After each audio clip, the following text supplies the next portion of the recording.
So when I think of adjustments, it's like all the dirty clutter in a bedroom stuffed under the bed, right? It's an easy place to shift money or shift numbers, but still have your reports look nice and clean. So you can look at a production report, you can look at an AR report, have those look relatively clean, because everything kind of is getting shoved if they don't know what to do with it, if it's something they don't want to have to follow up on, if it's AR that they don't want to have to bother collecting, or maybe they just haven't been able to collect, and it quietly goes away. Hello, everybody, and welcome to another episode of the Raving Patients Podcast. As you know, I'm your host, Dr. Len Tau. And as always, I want to thank the sponsors who allow me to come to your inbox every single Friday with a brand new episode at 5 a.m. Eastern Standard Time. And that would be Dental Intelligence, CallRail, and Net32. Again, thank you for their support. And I also want to remind everybody about my event, Supercharge Your Dental Practice, September 25th through 27th. We are moving to a 3-day event in 2026. It is at Pier 66, September 25th through 27th. You can go to superchargeyourdentalpractice.com and you can use the code RAVING, R-A-V-I-N-G, RAVING, to save $100 on your already reduced registration costs. Super early bird pricing is still available. We've got some amazing speakers, which will be announced very, very shortly. Today's episode is called Blind Trust to Consistent Oversight. My guest is Julie Rentz. Julie has spent the last 12 years in the trenches, managing the financial operations of her husband's dental practices. That experience turned her passion for financial puzzles into a mission to protect the dental community. As a certified fraud examiner, CFE, and a master's candidate in forensic and fraud examination at WVU, she now specializes in conducting deep dive embezzlement investigations and uncovering hidden risks within the dental RCM, revenue cycle management. Julie provides the expert oversight and forensic tools owners need to stop financial leaks and ensure their hard-earned revenue actually stays in the practice. So please welcome to the Raving Patients Podcast, Julie Rentz. Julie, thank you so much for joining me today. Yeah, thank you for having me. I am excited to take a little bit deeper dive into this, as I know there are very many practices who lose lots of money because of embezzlement. I'm sure you met at ADMC when we were there together, David Harris. David Harris makes a living on this type of stuff and finding those embezzlers in his practice. And he had some crazy stat of how often or what percentage of people suffer from some sort of embezzlement. Yes. So to begin with, I know you're newer in the dental industry. Can you just maybe expand on your bio a little bit, but also kind of expand on how you help dental practices with what you are now doing for them? Yeah, absolutely. I like most dental spouses, right? My intent was never to end up in dentistry, but somehow we end up here, right? So, but I think it's been a very eye-opening process coming from corporate America to the dental industry and kind of seeing this disparity that happens between the systems and the protocols that are in place on the corporate side and versus small private practices or small businesses. And so what I always kind of knew is standard protocols, practices. I realized it took me a couple of years to realize dentistry just doesn't function that way. And so I was really starting to kind of see all of those little gaps that exist within our systems where that space for embezzlement and fraud kind of just grows. And so I don't think that it's an intentional space that we create. I think it's just a lack of really understanding how do we structure this so that we are protected. So really, yes, I do the embezzlement investigations, but I would love to shift the conversation from being more of a reactive space to a proactive space, because this is stuff that we can mitigate. It doesn't mean we can eliminate it entirely, but this is stuff that we can mitigate. And that was a really good point. I was just going to ask you that. I'm assuming you want to prevent it from happening rather than dealing with the after effects of it, which you just touched base on. So I'm curious, why dentistry, which is a great space, great occupation to have, great community of people. Dentists seem to be the best term I guess you can say is we are just attracting these types of issues. We attract people who are doing hijacking on our networks, and they hold us for ransom, and we've got to pay them to release our patient data. What makes the dental industry so popular that embezzlers are coming in and becoming into a dental office manager position and then stealing money? What makes it so simple for them, or why are we such an easy target, I guess you can say? Yeah. I think for two main reasons. One is owners are pulled in so many different directions. You can't wear all the hats, right? You can't be focused on patient care to the same level and degree that you're focused on your compliance, to the same level and degree you're focused on your administrative processes. There's not enough time in the day for us to have the level of oversight and care we should have in all of those different areas. So I think, while our attention is focused here, it leaves all those other areas vulnerable.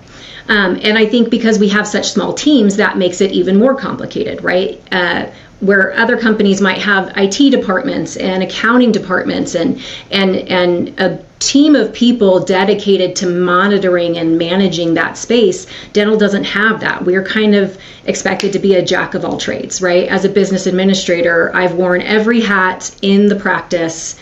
At some point, even as a dental assistant, I've had to pop in and assist the doctor, on days where we couldn't find help. So I think that the expectation that we are have to kind of be experts in all of these different areas, it just opens up the door because there's no way we can be. No, I agree with you on that. So someone's listening to this and they're wondering, well, obviously embezzlement is somewhat, I don't want to say uncommon or even common. It happens in the dental industry, as we just said. How does someone, and they have a feeling that, hey, could there potentially be embezzlement in my practice and I don't know it? So, from an awareness perspective, can you just talk about some of the signs or things you see when someone is getting embezzled and what they need to be aware of to obviously be even aware that something's going on, I guess would be a better way to say it. Yeah. So there are behavioral red flags, there are operational red flags that exist. And I think I also kind of want to touch on the fact that we as individuals have we make assumptions, we have biases, right? So one of the biggest red flags that we see, and I see doctors don't pay enough attention to it, is when somebody comes in and says, hey, you just worry about the clinic, I'll take care of everything else. It sounds really supportive on the surface, right? But really that mindset is encouraging this separation from oversight and from transparency, because that individual is encouraging the owner to turn a blind eye or to turn away from all the administrative things that are happening. And anytime there's not a second set of eyes, oversight, transparency, that space for embezzlement is there. It exists. Trust is the number one tool that an embezzler uses. So I think when we use that bias and make an assumption that, hey, this person's been with me a long time, I can trust them, or, oh, they really know what they're doing, I don't have to worry about the revenue cycle because my bank account looks good, she's always here on time, she works late, she's a loyal employee. Well, guess what? When embezzlement happens, you look back and you realize those were all the red flags that you ignored. So let's switch to the revenue cycle management part of it. So where in the revenue cycle management do issues normally occur? Well, I think that they can occur in a lot of places in the revenue cycle. When we're talking about end to end, right, patient acquisition all the way to like AR collection, there's lots of space within there. Focusing primarily on the part of the revenue cycle where we have the money coming in, right? That's really kind of where that embezzlement risk presents. But it's not just embezzlement risk. It's errors. It's missed collection opportunities. It's, wrong code posting, things like that. So I think that the three areas that I see the most risk are the code posting and payment collection at the front desk, claim posting, so EOB posting, and then AR collections. So those 3 pivot points in the revenue cycle all should have a second set of eyes looking at them. So no one individual should be controlling the entire revenue cycle, which is challenging in dentistry because a lot of us have small offices, and a lot of times we may only have one person at that front desk, and therefore due to limited resources it feels like we need to that's our only option, right? So it makes it a challenge in dentistry based on the way we have our offices set up to really truly get that oversight and that second set of eyes that we need to have throughout that process. I started to say before we had the little technical glitch that we had was I don't think I've ever been embezzled when I was in practice, but I did have a situation which is very similar. One of my employees had to be paid by check, could not get direct deposit.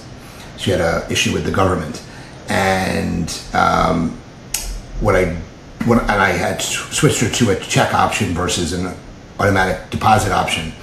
It turns out I did not realize, because I kind of ignored it, that she was actually getting both an EFT and a check.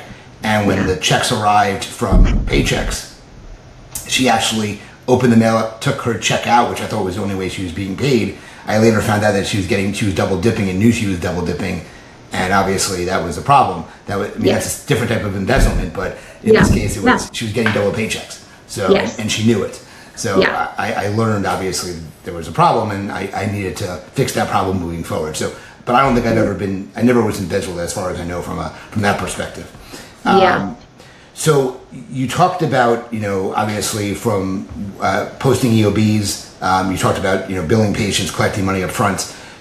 There's also adjustments that are made as well. So from what I remember, or what I've seen happen, is that they're adjusting money differently, and then they're taking the money and putting it in their account so that you don't see the money because the adjustments are being done. So can you I think you referred to, and I was reading some notes here, adjustments as the black hole of dental accounting. So can you talk a little bit more about that? Yeah. So it is. It's where production goes to die. I don't remember where I heard that, but I'm like, it's very accurate. It is where production goes to die. So when I think of adjustments, it's like all the dirty clutter in a bedroom stuffed under the bed, right? It's an easy place to shift money or shift numbers, but still have your reports look nice and clean. So you can look at a production report, you can look at an AR report, have those look relatively clean, because everything kind of is getting shoved if they don't know what to do with it, if it's something they don't want to have to follow up on, if it's AR that they don't want to have to bother collecting, or maybe they just haven't been able to collect. They just kind of shove it into the adjustment report, and it quietly goes away. It's like a little magic trick, right? I can take it off the ledger and put it in there and make it quietly disappear.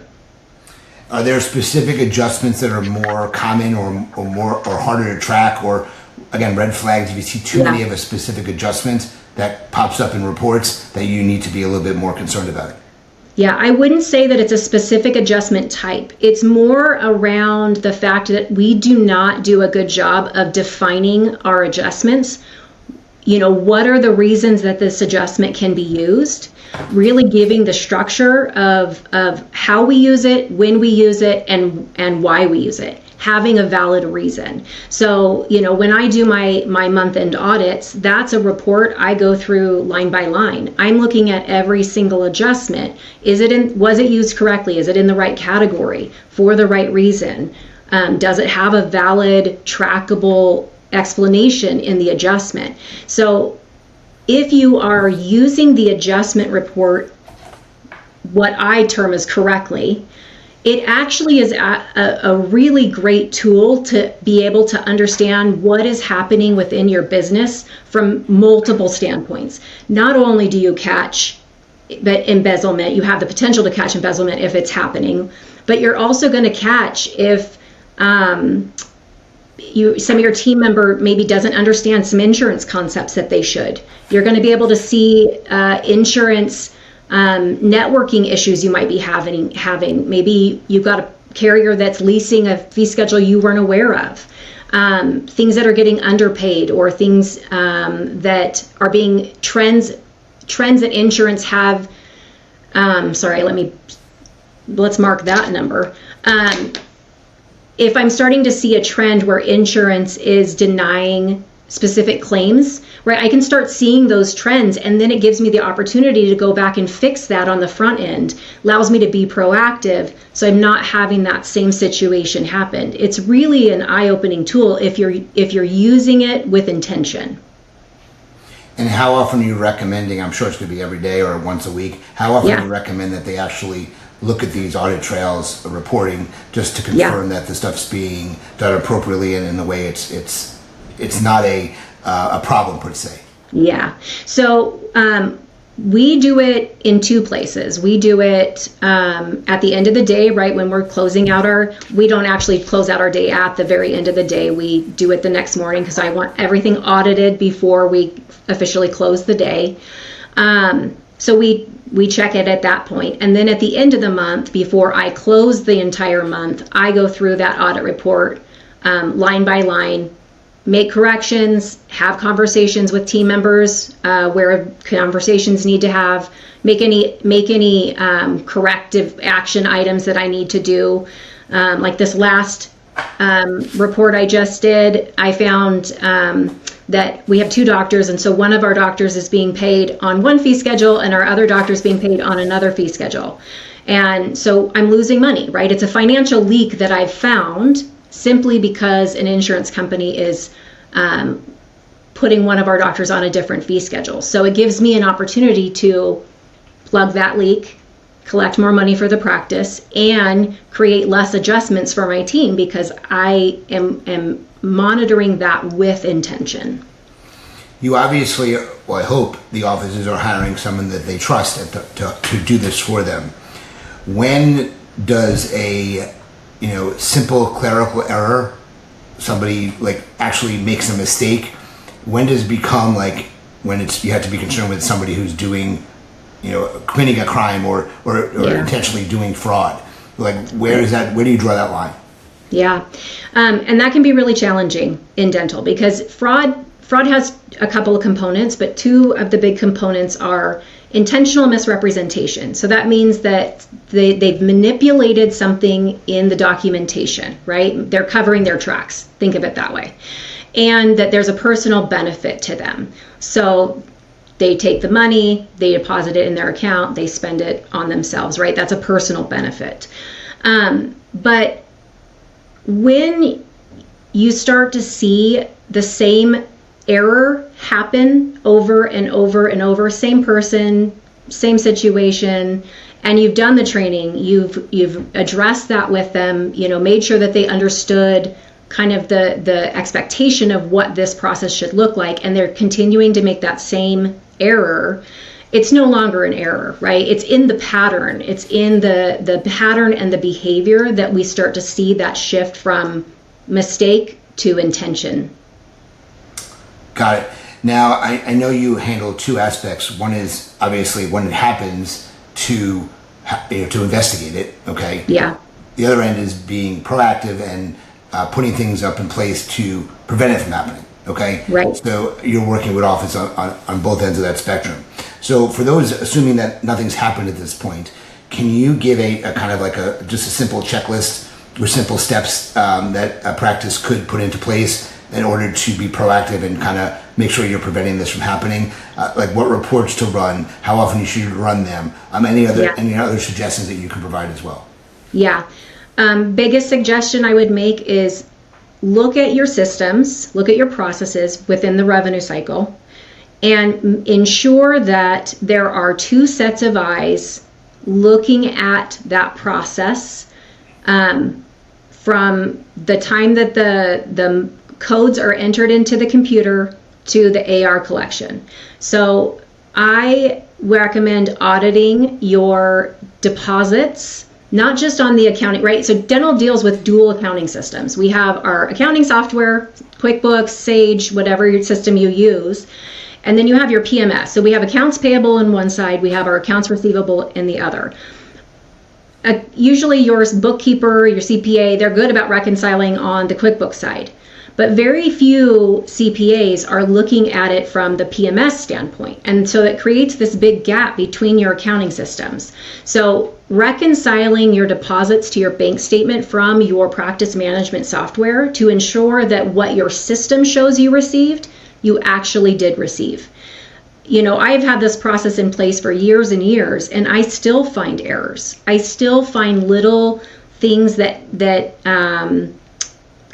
come up occasionally. It's maybe one or two. Sometimes, actually, we had a new employee start a couple of months ago, and we had a month that was pretty rough. But that's the reason we do it, right? We do it so that we can catch that and correct that right away, so we're not down the line trying to backtrack and correct all this chaos. So reconciling the PMS deposits to your bank statement is one. Going through auditing all of the adjustments. Look at those really closely. Refunds and credits, that's another big area and space that can be abused very easily. So making sure that, hey, the credits that are sitting on account, that they're valid, and then get them off your books. Don't leave them there. It's easy money for people to access, because so I don't know how many offices test out these things, right? But I like to test out ways that things can happen in the office. And one of the things that I found in testing out different scenarios is I can refund in my system, I can refund to a card, and that card will not reflect as mine, it will reflect as whatever patient I refunded it to. That's a huge gap, right? How will I find that if I don't know what that process looks like? If I don't know, and now that I know that, I can set controls in place to prevent those things from happening, but you can't prevent once you don't know. So, looking at those reports, or facilitating those processes with intention, and then looking at your audit trail report. Run an audit trail report. Look for things that have been manipulated or deleted or changed after the fact. But I like to, any kind of change report, any kind of an adjustment or change report will show you what is being moved around in your system. And listen, a lot of times it's going to be legitimate, and you're not looking for what's working right, you're looking for what's working wrong, what's not working. That's what we're looking for. Got it. And how do you recommend handling cash payments? Because cash payments can be a whole other problem, because obviously Absolutely. They can be taking money and adjusting it and taking the cash. And so is there a way you recommend cash payments be handled, and a way to make sure that the cash is being given over to if it's a doctor depositing? What's the process that you recommend? Yeah. So in the situation of cash, I recommend that the back office be responsible for inputting. So I think about this in the context of what is trackable. Okay. So I like to have my clinical team be the one entering the codes, because then if anything gets changed on the front end, I'm going to be able to see it. I'm going to be able to see that something was deleted. I'm going to be able to see that maybe something had been changed, right? If I don't have that tracking, let's say your front staff comes up to the front and they say, hey, she wants to buy fluoride toothpaste. I can collect that cash without posting that payment or without posting that code, and now there's no record. So when you think about your processes from a trackable standpoint, you want to have a system that allows you to find when something has happened and if it has been changed. Cash is the hardest to catch because it has the highest potential to not get recorded in the system. Okay, or it can be manipulated, but manipulation is trackable. So I like to have my clinical staff post the codes. My front staff is the one who collects the cash. Each cash that's received from a patient, so each payment in cash that's received from a patient is its own deposit. I do not allow them to combine cash into one daily deposit. I want one deposit per person that pays cash.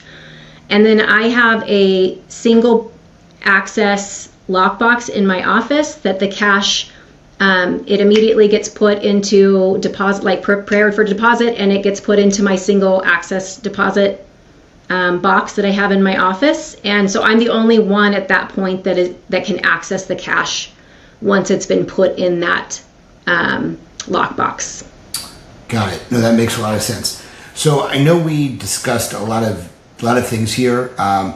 The last thing I wanted to cover with you, and if there's anything else you can let me know, was I think you mentioned in the title too is consistency. And I think if you set up a system you do consistently, you can avoid a lot of these problems. So can you touch base on the importance of consistency here? Yeah. So, consistency, when I think about reviewing my practice protocols or doing these month-end audits or just looking into my system, right? These procedures, when I'm doing that with consistency and intention, I'm really looking for ways to create true efficiency in my office. When I do it with intensity, so if I have a suspicion or something's not looking right to me, that investigation or that audit of whatever I'm looking at tends to be more individual focused as opposed to being system focused. When I'm doing it with consistency, I'm looking at the system. I'm not targeting an individual. So I think, we have to utilize a lot of trust in dental, right? The doctor has to trust that the front knows what they're doing. We have to trust that the back knows what they're doing. Trust is a necessary piece of our functioning as a team. But blind trust is really what creates those spaces for fraud or errors to occur. So instead of putting trust into an individual person or an individual role, I want you to put trust into the system. I want you to put your trust into, hey, I know that this system works, and if I am consistently auditing it, I'm going to catch any, small things that start to develop and be able to prevent bigger financial leaks from getting out of control. No, that makes sense. So let's shift gears here. We're going to go to a lightning round Q&A. For those that have not listened to an episode yet, they're business-related questions. I use an app called Poddex, and they're questions I pull from there. Julie, just to remind you, these are just very quick answers, one sentence or two. We don't need to go very drawn-out answers here. Got it. So let's pull this up and ask some of these questions. We'll spend a couple minutes doing these before we get your contact information and end the episode. Okay. First question is, let's see here. On a daily basis, what motivates you? What motivates me? Collaboration. Okay. I like working with others. What one skill or trait do you feel is imperative to be successful? Emotional intelligence. Okay. Let's see here. How do you plan on developing key partnerships in the industry? Collaborating. All right. How do you distinguish yourself from your competitors? I distinguish myself from my competitors by really focusing on the front end. I think we don't talk enough about the how this happens and preventative strategies. We just talk about the back end. Got it.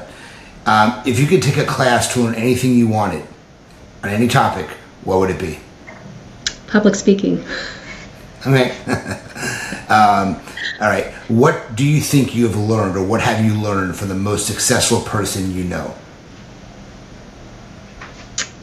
That failure is just opportunity for growth. I like that. How do you capture and keep track of ideas? Do you keep a notebook? Do you do voice memos? What's your system? Yeah, I keep a lot of notes in my phone. I have a lot of notes that are kind of all over the place, from home stuff to work stuff to everything. But yeah, I got to write it down. Okay. What business-related book has inspired you the most? Or another way of asking is, what is your favorite book? Yeah.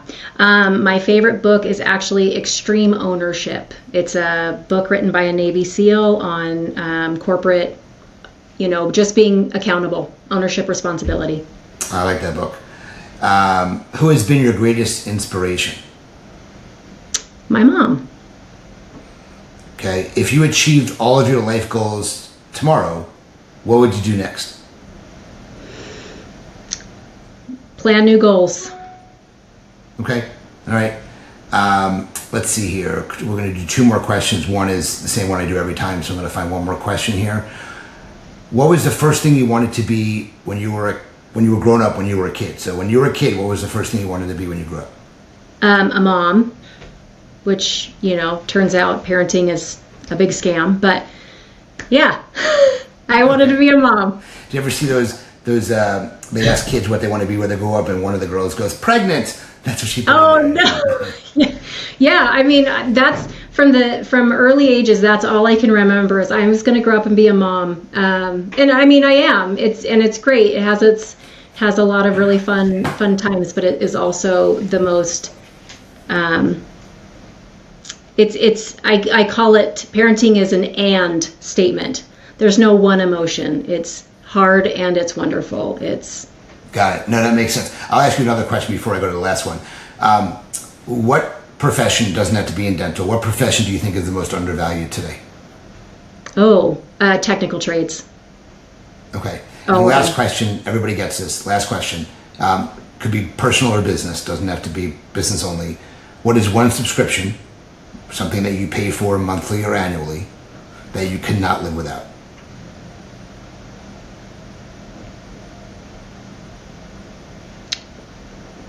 That is a very good question. I would say my Audible. Okay, so reading, you listen to books, so that's... I listen to books, yeah. Got it. All right. So this was fun, Julie. Thank you so much. Can you share your contact information if somebody wants to get more information on the services that you provide? Yeah, absolutely. So you guys can reach me. You can email me or text me. My email is julie@verifinedforensicsolutions.com. Verifind is VERIFIND. Or you can reach out via text or call. Number is 983-208-4613. And then my website, of course, has a contact me option. And then you had an offer to throw out to the listeners and viewers of the podcast. Do you want to I did. So, kind of going back to that, we don't know what we don't know. So I offer a 3-month an evaluation of the last 3 months of your practice financial systems. And I typically do that for about $1,000, but for your listeners, I'm going to do that for $750. So if you guys would like to get kind of a little bit of a deep dive into what truly is happening in your adjustments, what's really happening in your revenue cycle, reach out. I'm happy to look at that and tell you what I'm seeing. That's great. So if you think you may be having some embezzlement, or you want to prevent embezzlement in the future, Julie gave her contact information, so you can reach out to her and learn more about the services she provides. If you think a colleague may benefit, please pass the information along. As always, like the podcast, review us, share us, help promote the episode. As always, I want to thank the sponsors, Dental Intelligence, CallRail, and Net32 for their support. And remind everybody about my event, Supercharger Dental Practice. Just go to superchargerdentalpractice.com to learn more about the event, September 25th to 27th at 2026 at Pier 66 in Fort Lauderdale, Florida. And as I end every single one of my episodes, remember, your reputation matters. Until the next one, Julie, thank you so much for joining me today, and we'll talk to everyone soon. Thanks for having me.